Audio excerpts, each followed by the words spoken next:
Good afternoon, everyone. I respectfully acknowledge the Wurundjeri people of the Kulin Nation, who are the traditional owners on the lands on which Swinburne campuses are located, and pay my respects to their elders, past, present and future. I also pay my respects to all Aboriginal and Torres Strait Islander people who are here today and acknowledge the continuing unceded sovereignties of Aboriginal and Torres Strait Islander nations. I particularly want to acknowledge Aunty Jackie Huggins, AM, who is the Vice-Chancellor's Fellow in Indigenous Leadership at Swinburne. I'd like to thank Jackie for her wonderful contribution to the university, and I'm delighted she can attend today. My name's Andrew Gunston. I'm Executive Director of Reconciliation Strategy and Leadership at Swinburne and Professor of Indigenous Studies. I'd like to hand over to Ian to introduce yourself, Ian. Thank you, Andrew. Hello, everyone. My name's Ian Ham. I'm a Yorta Yorta man. I'm also the chair of the Indigenous Governance Committee for Swinburne University, among other things I do, and it's a pleasure to be here today. Thanks, Ian. Wondering what we'll do in this seminar is we'll have a discussion on truth telling and then discussion on reconciliation, and then bring them together to discuss our new national centre that will be being established towards the end of the year. So, Ian, I saw a great article you wrote in the papers a week or so ago on truth telling, and I was wondering if you wanted to have a chat about your thoughts on truth telling. Yeah, happy to, Andrew. Look, truth telling, I think, is a relatively new concept for Australia. Certainly, we've seen it in other parts of the world, New Zealand, the United States and Canada in particular, and obviously the one which a lot of people refer to is the Truth Telling Commission that occurred in South Africa after the end of the apartheid era. But I think there's some really big challenges for truth telling in the Australian context. I think a lot of, while we talk about truth telling and truth telling commissions, what does that really mean? What do we find when we scratch underneath it? So I think there's some work to be done, Andrew, in what our understanding of truth telling is about, what can be achieved by it, what it should focus on, and most importantly, very simply, what's it for? I don't think that question's asked enough. Simply, what's it for, and what good will it do us? Thanks, Ian. And yeah, just I think most people who are attending today in Victoria would be aware of this, but Victoria has created the very first truth-telling commission in Australia called the Yurok Justice Commission. And Yurok means truth in the Wemba Wemba Wamba Wamba language. It's the first truth-telling body to be established in Victoria. There's 5 commissioners that have just been appointed: Eleanor Burke, Wayne Atkinson, Sue-Ann Hunter, Maggie Walter and Kevin Bell. And its key functions is to establish an official record of the impact of colonisation in Victoria and using Indigenous people's stories, and to make detailed recommendations about practical actions and reforms needed in Victoria. And the next steps that they're currently setting up processes that will guide the work. So Ian, what are your thoughts on the specific truth-telling process in Victoria, and how do you think that can work? And is this a model that can be used elsewhere in Australia? Yeah, look, I think actually the Victorian experiment, or the Victorian Pilot Commission in Australia, is such a great opportunity to give direction for future truth-telling commissions around Australia, which quite frankly I think they should be picked up by all jurisdictions. But it's also an opportunity for us to determine where do we want them to go and what do we want them to do. I guess in my view, the role of a truth-telling commission shouldn't be limited to telling government what it needs to do. I mean, I used to do that myself. I was a senior public servant for 20 years and in the public service for over 30. I think the opportunity, though, is for really the Truth-Telling Commission to be able to fill in, and as its first priority is to fill in the narrative, what is the Aboriginal story in the story of Victoria in this case. So if you like, if Victoria is a book, then it's got a whole chapter that's just missing, or a whole chapter that's got sporadic anecdotes spread across blank pages. This is an opportunity to fill in that chapter with the full story of the experience of Aboriginal Victoria, which is a really important thing for it to do. I think the other part is that, or following on from this, is to give all Victorians and exposure to what has been the reality for their fellow Victorians who happen to be Aboriginal. I think that that's not well understood, and I think that that's a critical thing for this commission to focus on, is the ability to tell the story of Aboriginal Victoria from the view of Aboriginal Victorians for the wider Aboriginal community to hear and understand. I don't think apportionment of blame or seeking justice, as it were, in a retributive sense, that's certainly not part of their terms of reference, and certainly not a productive thing anyway. But for me, it's really about understanding where we have been, where we are now, and importantly, that serving as a platform for where we go in the future. That I think is the real potential of this Truth-Telling Commission, is to establish the platform of how Victoria moves forward in its relationship between Aboriginal and non-Aboriginal Victorians from here, and not just simply government. If it's simply government, then it won't achieve much, and B, it won't be outside the usual way business is done anyway, because the relationship between Aboriginal Victorians and the government has been there for, I don't know, 150 plus years. If it is only about that, then it's no different to the past. No, this has to be about the Commission and what it does in its role in supporting the relationship between Aboriginal and non-Aboriginal Victoria.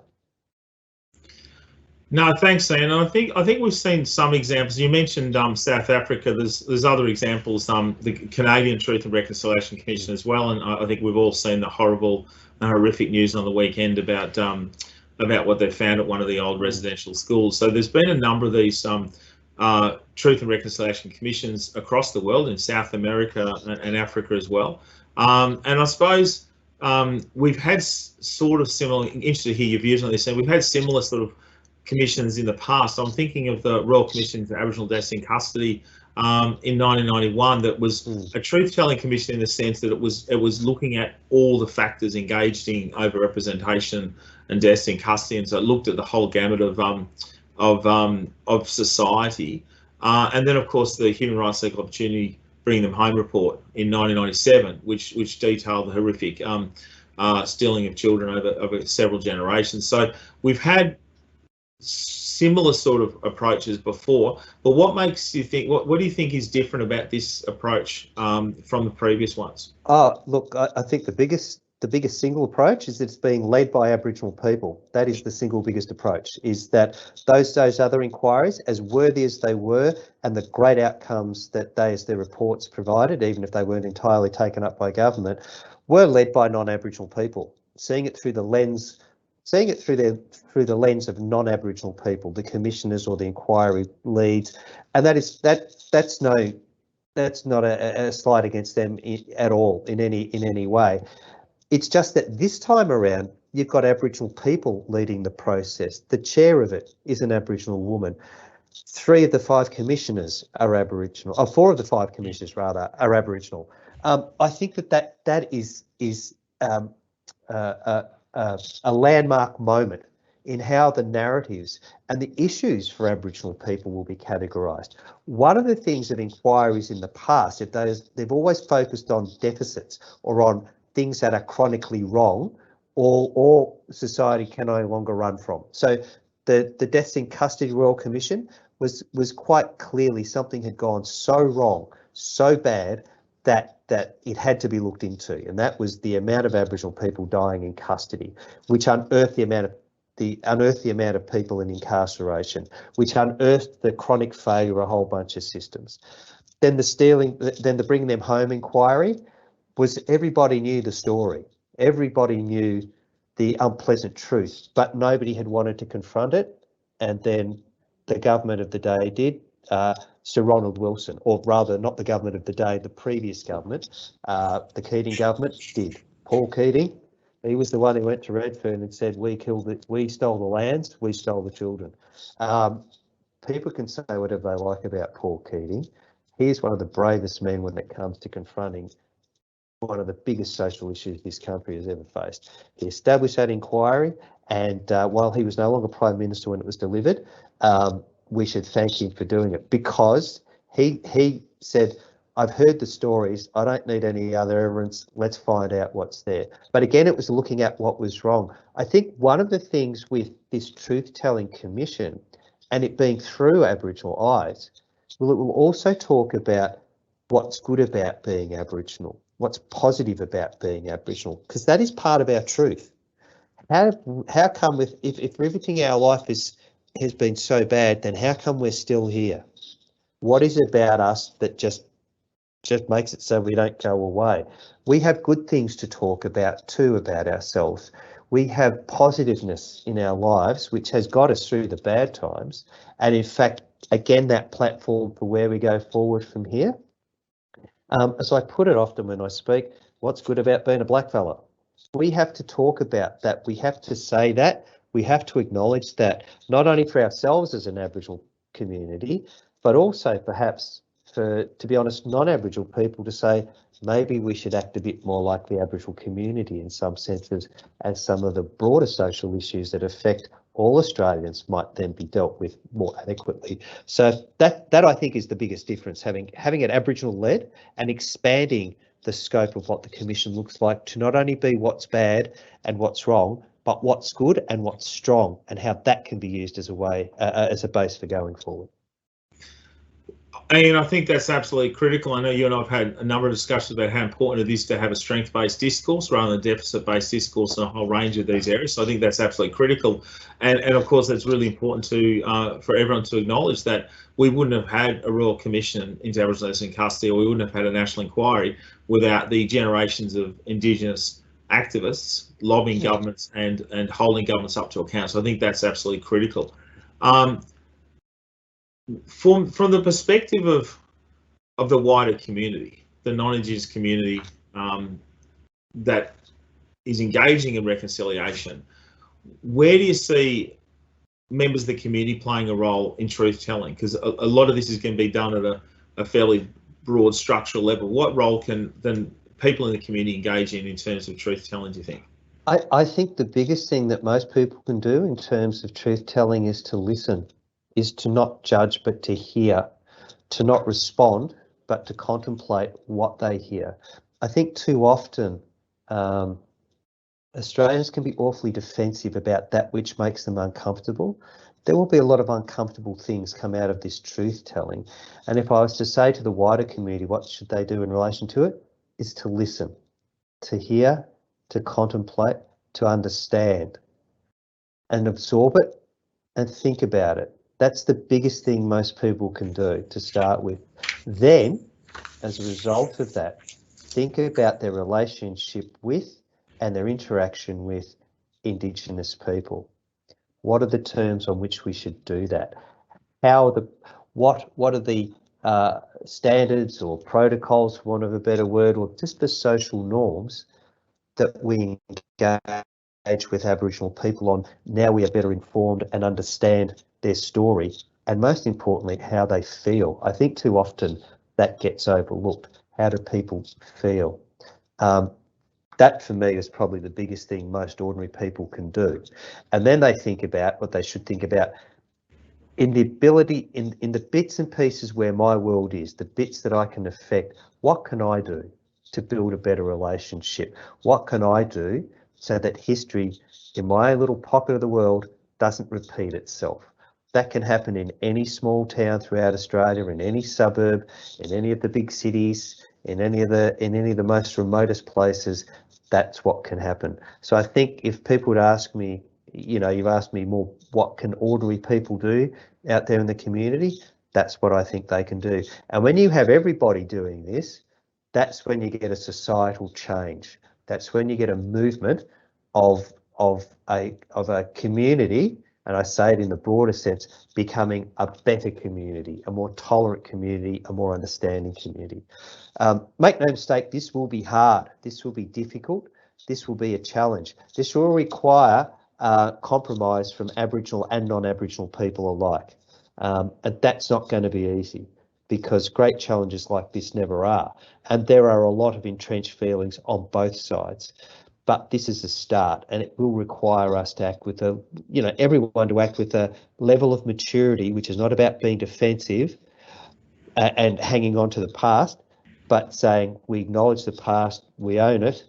The important part is where do we go from here and how can we make things a better place? Yeah. I just want to apologise to everyone. A house across the road is getting built, so if we hear a lot of truck noises, hopefully that doesn't come through. But look, yeah, I totally agree again, Ian, and I think, you know, from my point of view, I'm a white fella who's been working in this space, have been honoured to work in this space for 25 years. I learn things every day, and I think non-Indigenous people need to have that humility.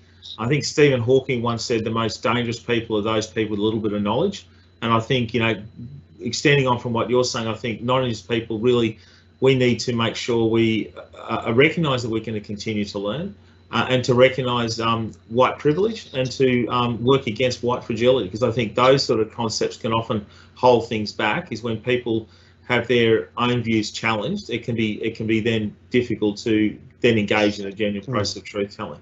I think that's absolutely critical.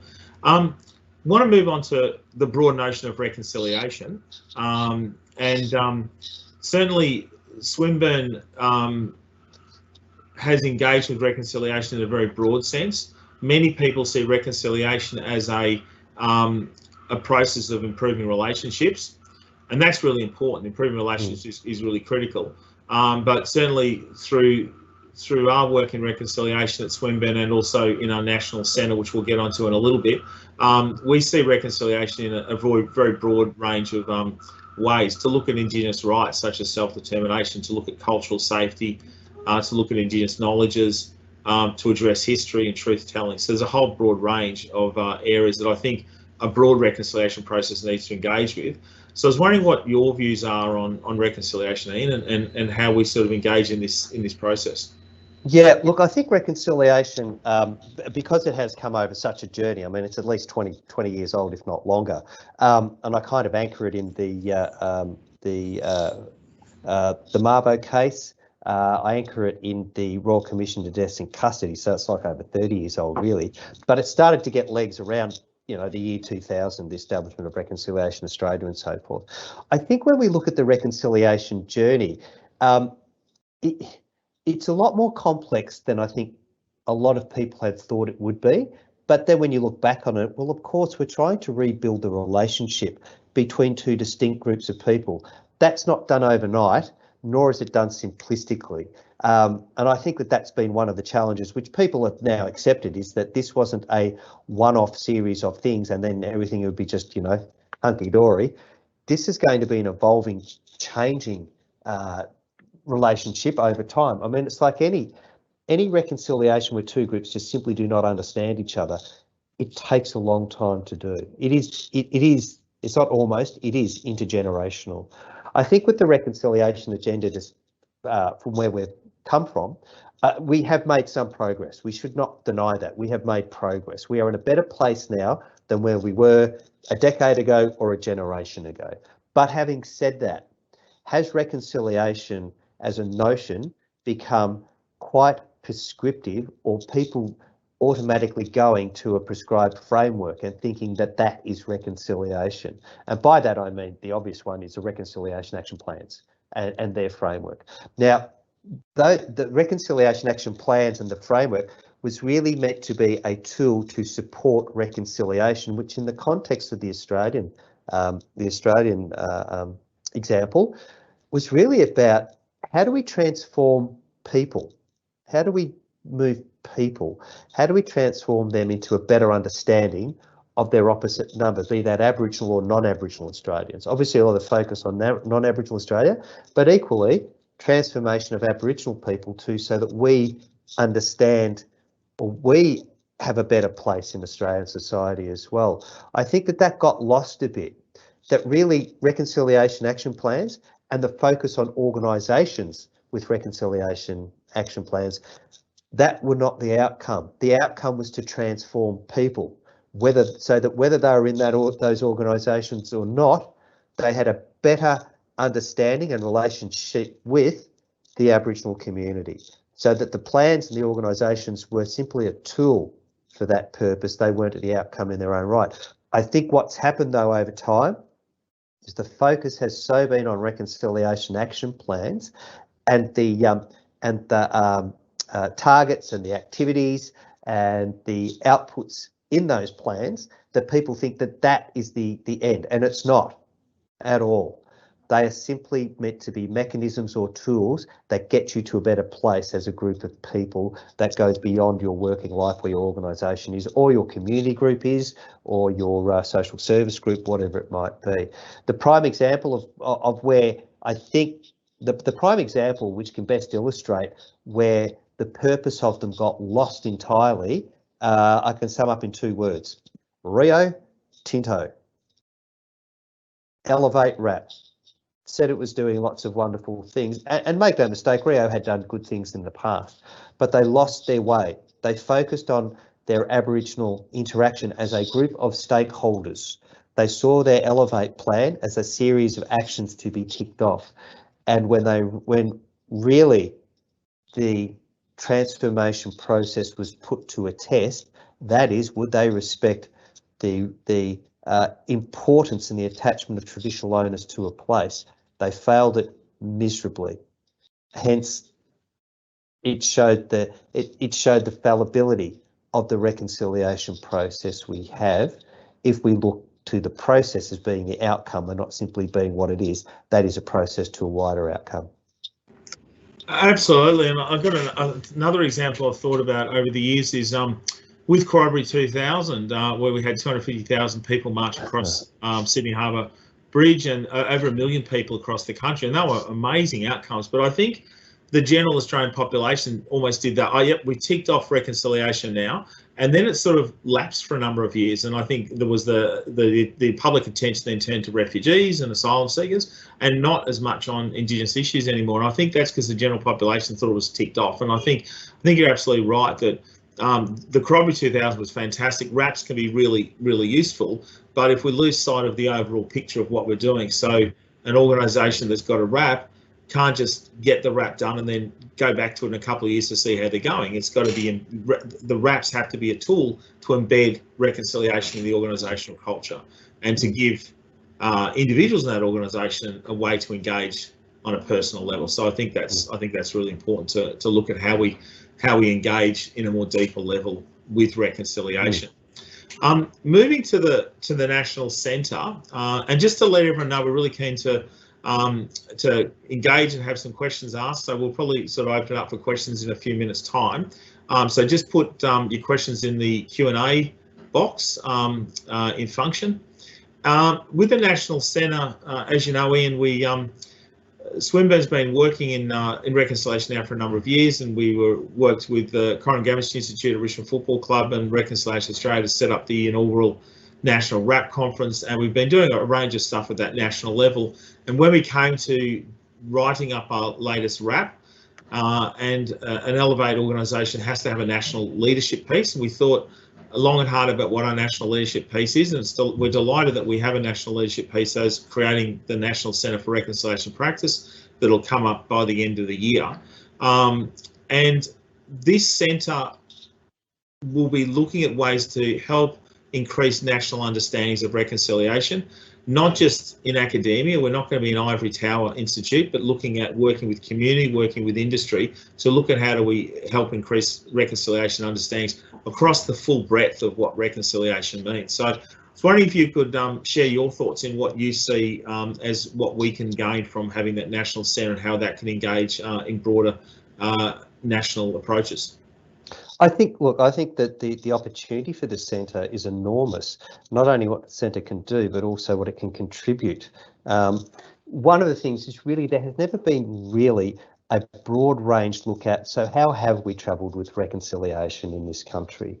And the Healing Foundation, the Reconciliation Australia has been limited in its capacity to really have an in-depth look at where are we now? How have we travelled? Are we on the right path? What else do we need to do? Are there things we need to change? Are there things we need to stop doing? So I think the centre provides the opportunity for a deeper understanding of how we have gone with reconciliation in its broadest sense, where we are in its broadest sense, and help us re-examine and work out where do we want to get to. So not only where we've been, where we are, but more importantly, Where do we want to get to? What does that look like? And help us unpack it and really analyse the lessons of the past 20 years and how we might apply them to the future. That hasn't been done. Nobody's really contemplated that until now. And Swinburne, with this centre, I think has the opportunity to set a lead for that. The challenge in the establishment of this centre will be ensuring that it does keep focused on the bigger picture, that it thinks of things as, excuse me, as tools for trying to get to that bigger end, as opposed to tools being an end as themselves. So as I said, like reconciliation action plans, I still think they're a useful tool, but do we need more and different tools?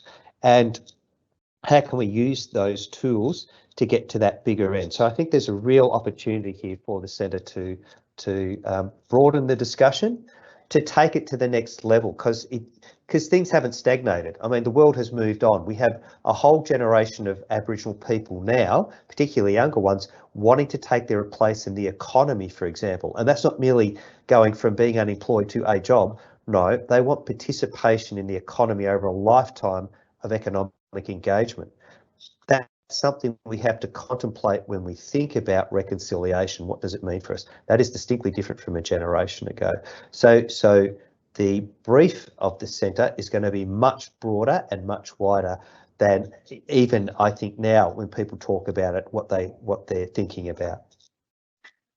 I agree. I'm really looking forward to looking at these big picture areas, and you know, we've got a treaty process going on in Victoria, Queensland under leadership of Jackie Huggins, and Northern Territory under leadership of Michael Dodson are looking at treaty processes as well. We've got the Uluru Statement from the Heart, which Swinburne has strongly supported. We've got the Truth Telling Commission. So we've got a number of big areas happening at the moment.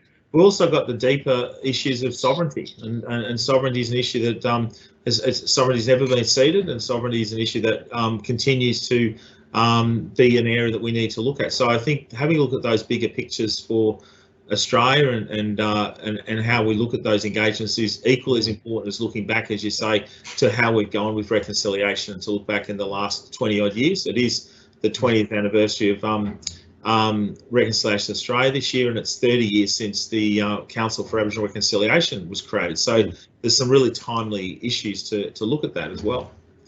Yeah, I think, Andrew, actually, a couple of things you mentioned there. I think part of the role of the centre is going to be unpacking what do we mean by certain things. So, for example, when we say reconciliation, how many Australians broadly understand what that means? I think that the centre is going to have an educative function around some of the things which people talk about. Sovereignty, for example.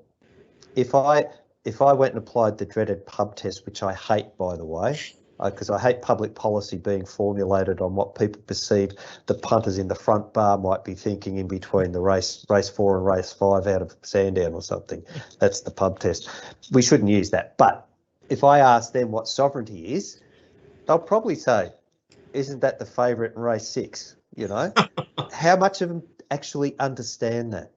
We have to talk about that. We have to, I think that's going to be a role for this centre, is to revisit some of the assumptions which people who are so heavily into reconciliation, so heavily into the tackling of Aboriginal issues, when we talk, we all get it.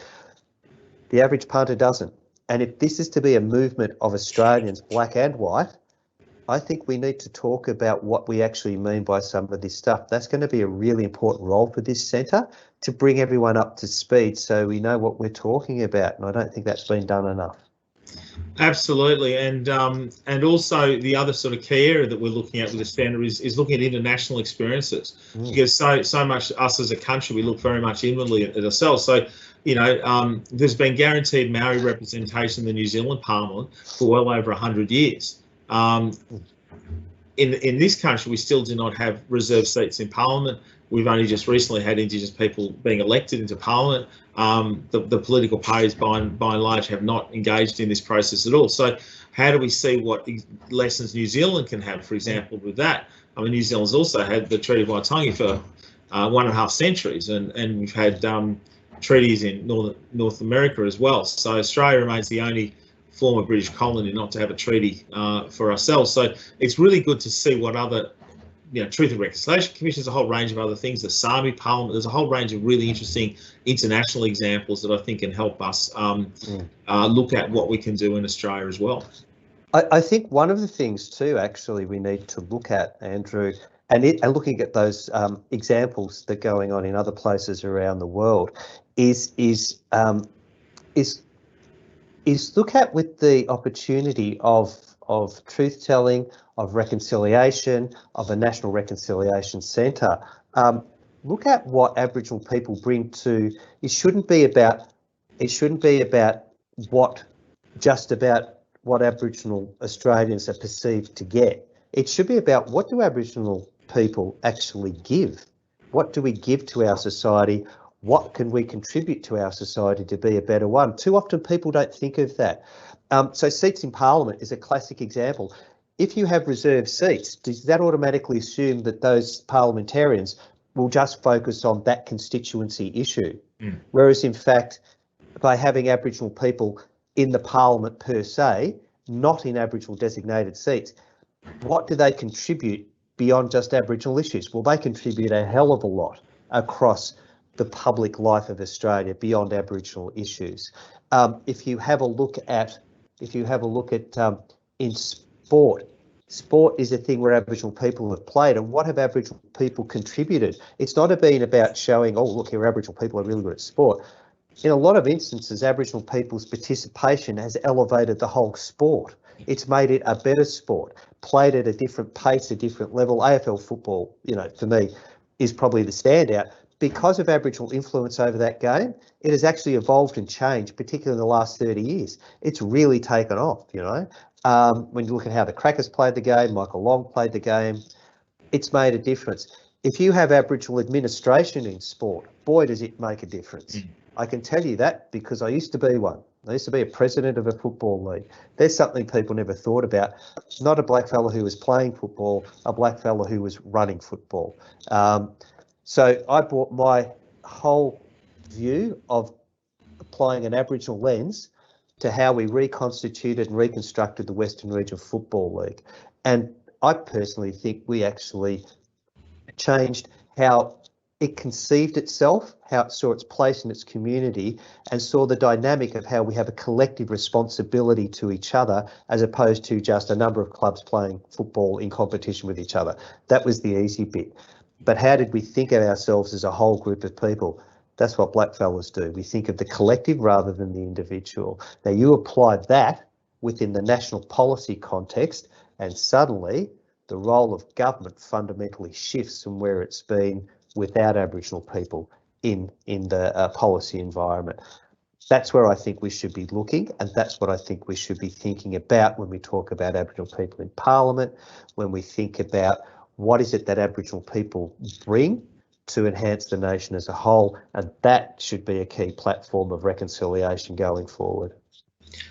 Completely agree yet again, Ian. And look, I mean, there's numerous examples from across society that illustrate that. And again, going back to that strength-based discourse, I mean, from a university point of view, I've had the honour of supervising a number of Indigenous PhD students, and how often those PhDs have been constructed is at a broader community-based level, away from the individual, and that has been a really strength-based discourse that I'm encouraging non-Aboriginal students of mine to engage with as well, because it's just a much more engaging PhD if you talk about the broader context than just some third-person dialogue. So it just, and the same thing is happening in university teaching, that we're working on getting Indigenous knowledges engaged with across the broad stream of subjects, and that's just making the university experience infinitely more important for students. So I completely agree with that. Just conscious of time, could have a yarn with you forever, Ian, but we'll maybe throw out a few questions. Jess, do we have any questions for us? Yes, there's a few questions available. One's mentioned earlier how sovereignty never ceded. The question with this is, how will the Truth Telling Commission manage this truth?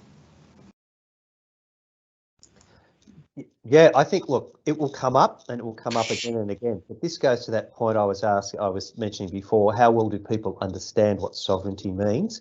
And then applying that notion into the future and applying it in the circumstances in which, well, Victoria is at the moment, and the circumstances of the future. I guess one of the things, and this is anything I say is just my personal perspective, but I can be at times a bit of a practical person. So while the principle of sovereignty is one which certainly I adhere to, the practical effect of it, when I look around, there's 60,000 blackfellas in the state of Victoria, and there's 5.5 million people who aren't. So how do I apply sovereignty in that context? And bearing in mind that those 5.5 million people have rights as well. So where do we find the ground that brings sovereignty to life without disenfranchising anyone? That's going to be the trick. I don't have any answers beyond trying to contextualise it, but I guess that's part of the challenge of the truth-telling process.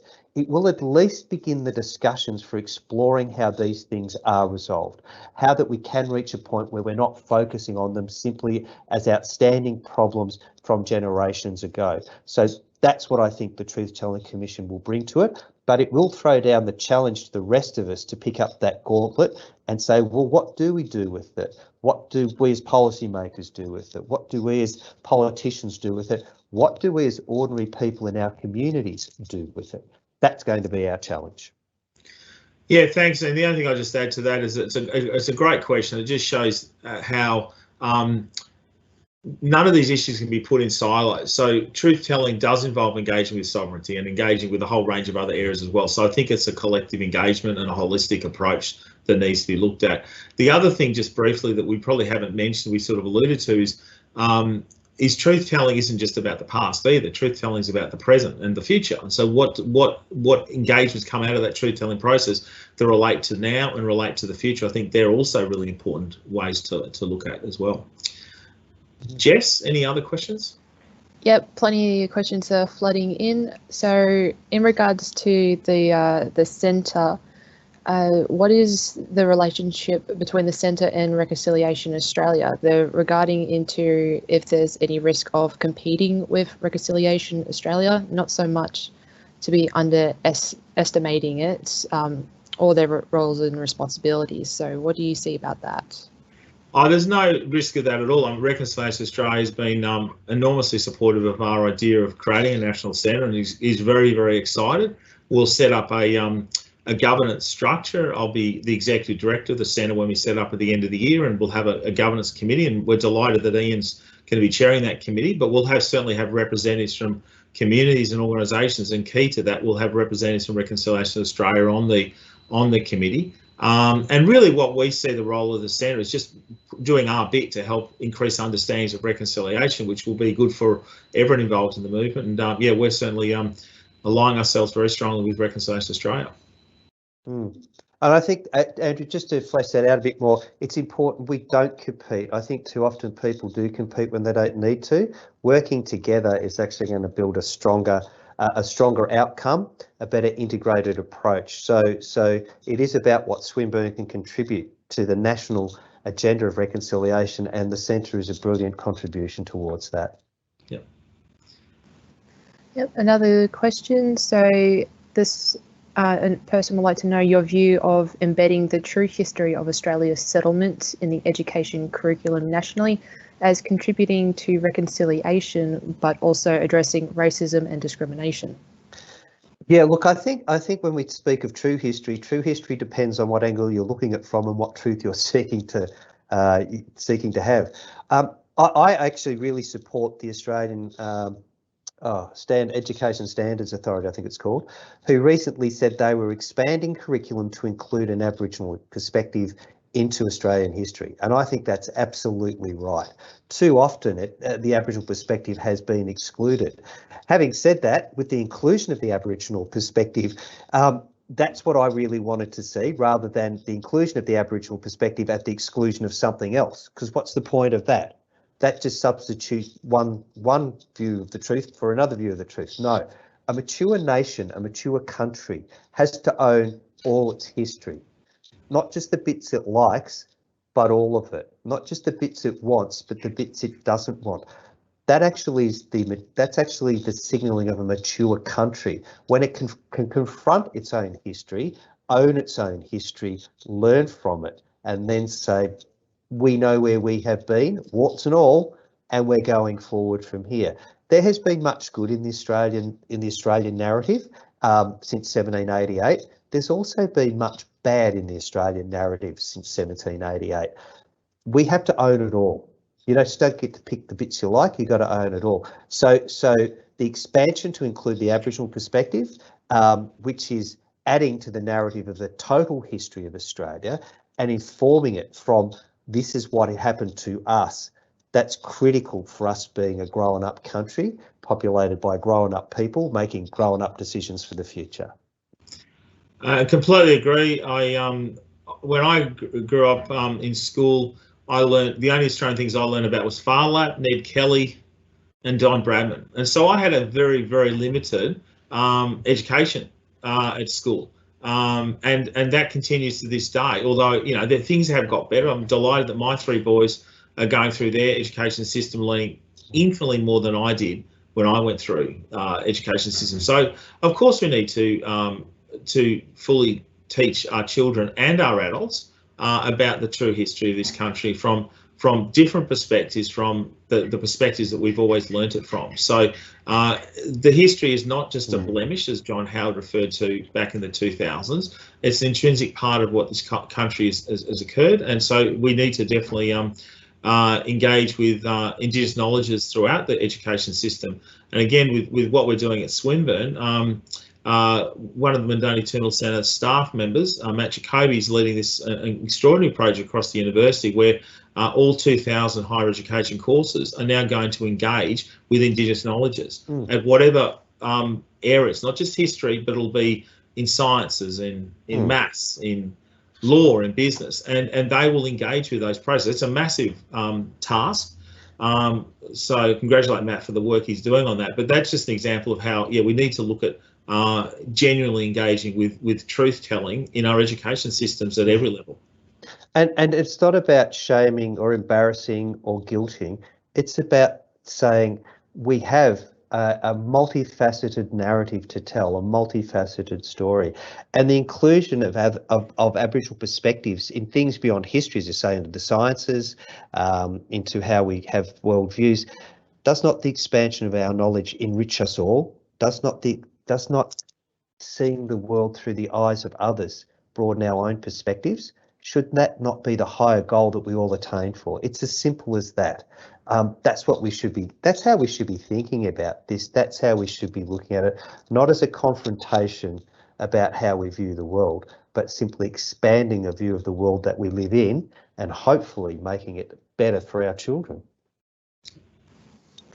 Yep. So I have a question that's kind of related to this on our focus on the RAP, and wondering if there are any good examples of organisations which have engaged and educated their staff to understand their role in reconciliation and really engaged in reconciliation as individuals.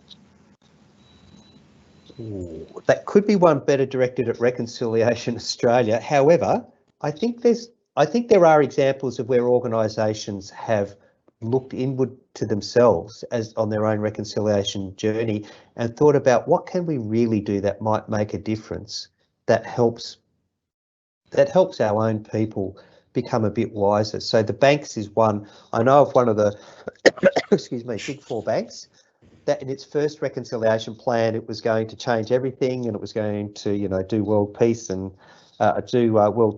fix the climate and all of that. That was in the early days of reconciliation plans. In its second plan, it said, we didn't actually achieve anything we said we were going to do because we're a bank. What do we do? What can we do that might matter to Aboriginal people more than anything else, but is in our capacity to actually deliver? We're a bank. So one, access to the financial services we provide. And two, because we have branches everywhere, and this was in the early 2000s, so there were branches everywhere, we can employ people. We can do that where they live so they don't have to leave town. And that's what they did. And it actually made a difference. That bank felt like it made a difference with the things that it could influence, and it made its own staff feel like that they were actually achieving something. Their first RAP, no, they didn't bring about Middle East peace. No, they didn't stop climate change, and no, they didn't make the world a better place. Their second RAP, they opened up their banking products and built some stuff around their relationship with Aboriginal people as clients, and they gave people some jobs where they lived so they didn't have to leave town.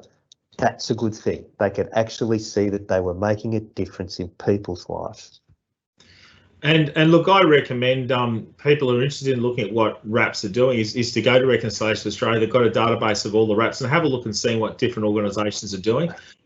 We conducted some research at Swinburne last year and the year before, where we were trying to associate and connect people's understandings of cultural competency and their own perceived ideas of if they were culturally competent with their engagements with reconciliation and Indigenous issues. And what was really interesting in that was it clearly showed there's no correlation between the level of cultural engagement and the type of cultural activity they might do. So whether they're attending a lecture or doing cultural competency training or working with an Aboriginal organisation, if it's just a single area, there's not a strong correlation. But where the correlation comes from is when there's multiple engagements. So it clearly shows that the more engagements an organisation does, and not just has a ticker box where, oh yeah, we'll do cultural competency once and then you're culturally competent for the rest of your time. The more engagements you do at the various different approaches, lectures, events, all those sort of things, makes staff engage more in these areas. So the number of engagements is critical as well. Thank you, Andrew and Ian. Next one is, in your opinion, what makes for great allies on the reconciliation journey? I would have to say people who prepare, people who are patient, people who are open-minded, people who are prepared to understand that their journey is contributing to a wider journey. I think that that's critically important. I think good allies in this space are those who will tolerate the differences of different viewpoints, different perspectives. That's actually a real key to this.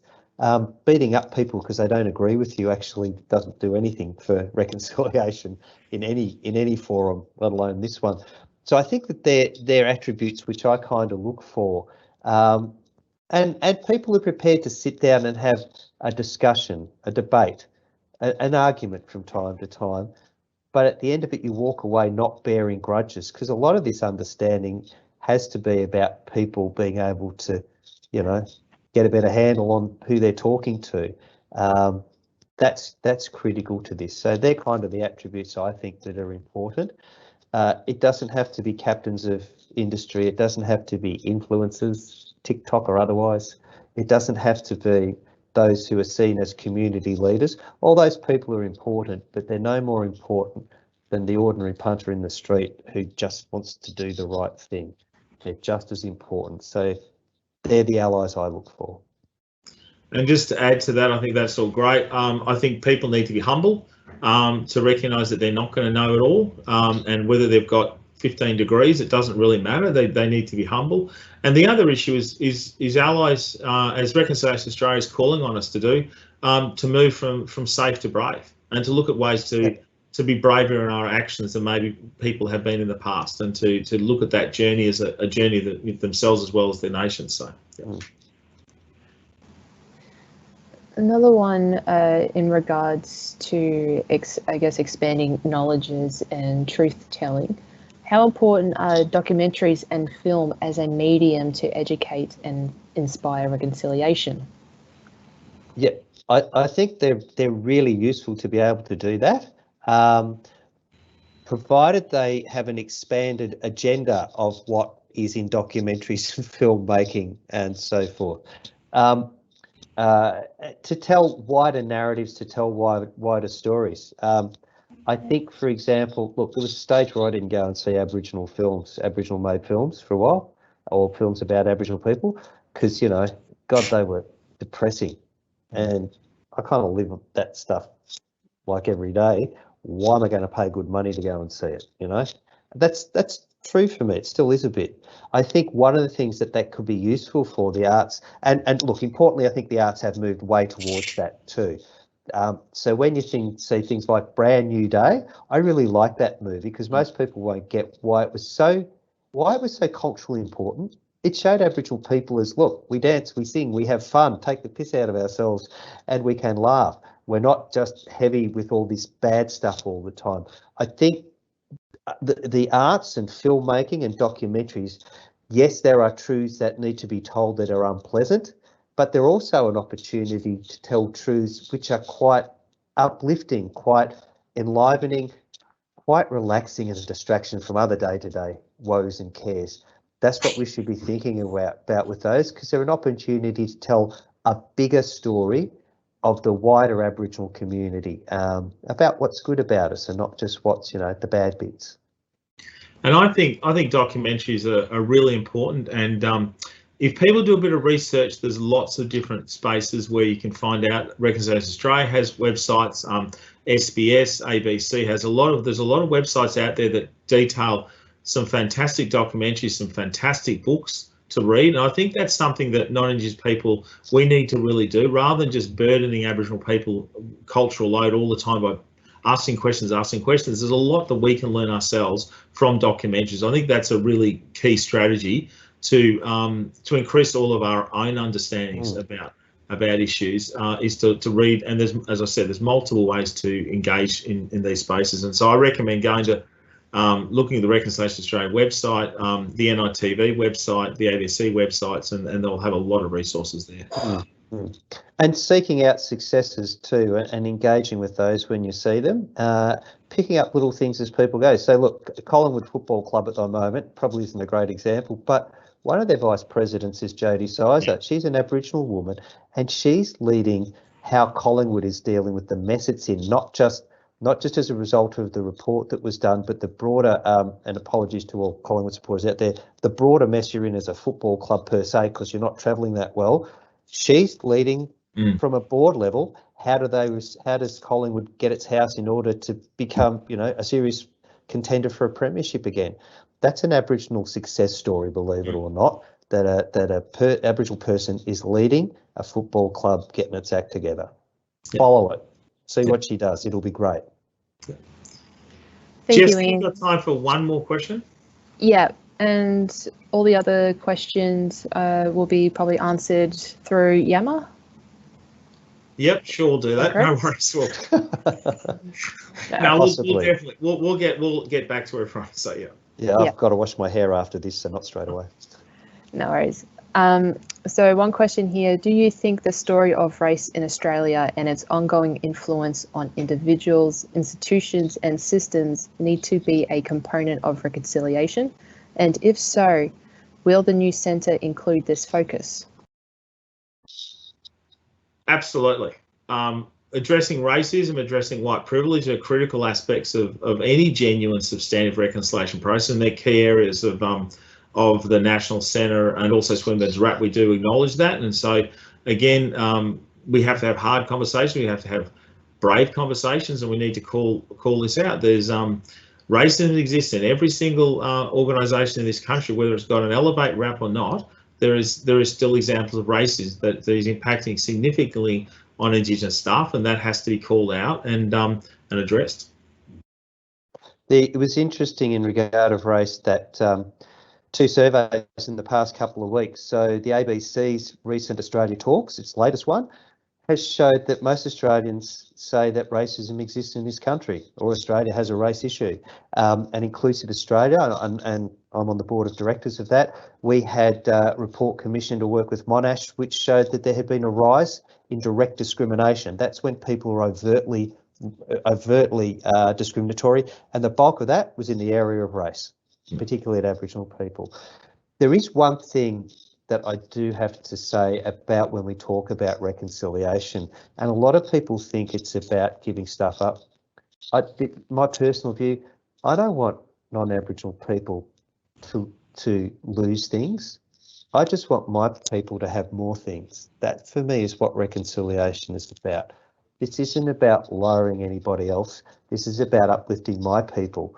That's what reconciliation is about for me. And people shouldn't be fearful of it, that, more people are experiencing a better life. Surely that's a better thing for us all. And that's a great way to end on. I just want to just let people know, it's been really great for us to have a chat to everyone today. Hopefully with poor old Melbourne getting out of COVID at some point, we'll actually be able to have face-to-face discussions as well. But look, both from the Swinburne people that are on this call, but also for all the many others that are from across the country in different organisations, we're really keen to engage with people at the National Centre. So we've already got some really interesting projects on board. Please feel free to reach out to Ian and myself and have a chat. And yeah, really keen to see what we can develop in some of the projects. We've got a list of projects listed in our wrap, but we are certainly going to be looking at others as well. And we're looking at starting the centre in November this year. So there's plenty of time for us to start looking at some projects that we can engage with. So I'd like to thank so much, Ian, for your time in coming today and sharing your expertise and wisdom. Thank you so much. And thanks, Jess, for getting these questions to us. So thank you, everyone, and good afternoon. Good afternoon, everyone.